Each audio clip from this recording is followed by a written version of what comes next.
그냥 너무 피곤해요. 머릿속이 꽉 찬 느낌이에요. 해야 할 일이 너무 많은데 아무것도 못하고 있어요. 손을 대지 못하고 있다는 거군요. 네. 근데 더 짜증나는 건 그냥 가만히 있는 것도 아니에요. 계속 불평하고 뭐가 문제인지 꼭 싶고 그러다 보면 저 자신한테 화가 나요. 왜 이렇게 무능할까 싶고 그러다 보면 그냥 다 의미 없는 것처럼 느껴져요.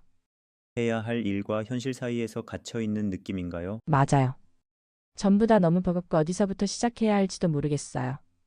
그러니까 그냥 계속 불평만 하게 되고 그러다 보면 내가 원래 이 정도밖에 안 되나? 이런 생각이 들어요. 그 불평이 결국 자기 비판으로 변하고 마지막엔 무력감이 남는 거군요. 네, 완전히 그 패턴이에요. 처음엔 불평하고 나중엔 스스로를 책망하고 그러다 보면 결국 아무것도 하기 싫어지고 그냥 무의미한 것 같고. 음, 그렇다면 이 패턴을 바꾸기 위해 우리가 할 수 있는 게 무엇일까요? 그냥 뭐라도 해야겠죠. 근데 뭘 해야 할지 몰라서 이러는 거잖아요. 꼭 해야 하는 일을 찾아서 하는 게 아니라 쉬운 것부터 할 수도 있겠죠. 정말 사소한 것이라도요. 예를 들면요. 지금 떠오르는 아주 작은 행동, 당장 할 수 있는 것 하나만 말해 볼까요? 일단 제 책상 정리부터요. 그거라도 하면 좀 낫지 않을까요? 좋아요. 그럼 책상을 정리할 때 그 행동을 하면서 스스로에게 이걸 하고 있다라고 말해 보세요. 작은 일이지만 지금 해야 할 일을 하고 있는 거니까요. 그럼 그게 도움이 될까요? 중요한 건 해야 하는 일과 할 수 있는 일을 구분하는 겁니다. 그리고 할 수 있는 것을 바로 하는 거죠. 그 과정에서 중요한 건 판단을 멈추는 거예요.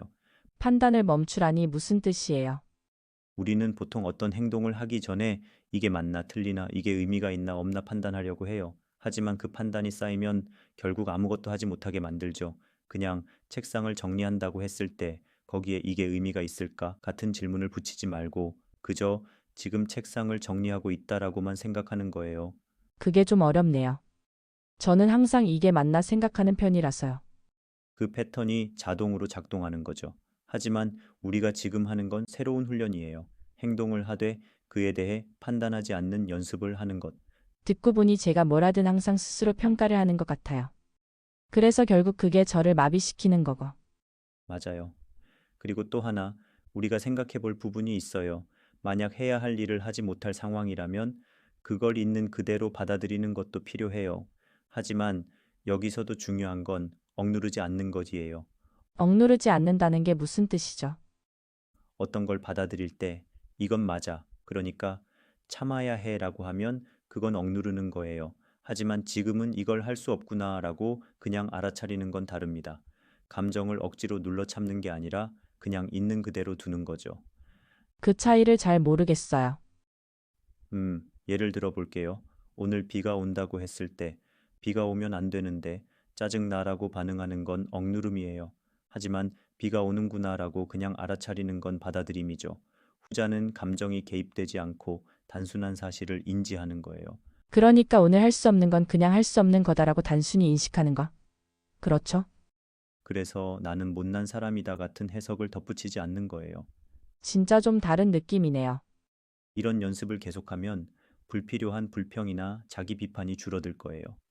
그리고 마지막으로 우리가 항상 생각해야 할 것은 제3의 대안을 찾는 거예요. 제3에 대한? 우리는 흔히 이걸 할 수 있느냐, 없느냐 식으로 생각하죠. 하지만 대부분의 상황은 그렇게 단순하지 않아요. 흑백 논리를 벗어나면 다양한 선택지가 보이죠. 근데 그게 그렇게 쉽게 되나요? 처음부터 쉽게 되지는 않아요. 그래서 작은 것부터 연습하는 거죠. A 아니면 B라고 생각될 때 혹시 H라는 선택지가 있을까? 라는 질문을 던져보는 연습을 하는 겁니다. 그러니까 제가 뭔가를 못할 때 그냥 불평하고 멈추는 게 아니라 내가 지금 할 수 있는 다른 것은 뭘까? 이렇게 생각해 보라는 거죠. 맞아요. 그리고 가장 중요한 건 이 연습을 기분이 괜찮을 때 해야 한다는 것이에요. 기분이 괜찮을 때요. 네. 우울감이 깊어지면 아무것도 하기 어려워요. 그 전에 비교적 마음이 안정될 때 작은 연습을 시작해야 해요. 건강할 때 건강을 준비하는 것과 같은 원리죠. 맞아요. 항상 바닥까지 떨어지고 나서 뭔가 해보려고 하니까 결국 더 어려워지는 것 같아요. 그러니까 우리가 지금부터 작은 것부터 연습하는 겁니다. 책상을 정리하는 것부터. 그리고 그 과정에서 판단하지 않기, 있는 그대로 받아들이기, 다른 대안 찾기를 하나씩 시도해 보는 거죠. 알겠어요. 지금 당장 할 수 있는 것부터 시작해 볼게요. 좋아요. 아주 좋은 시작이에요.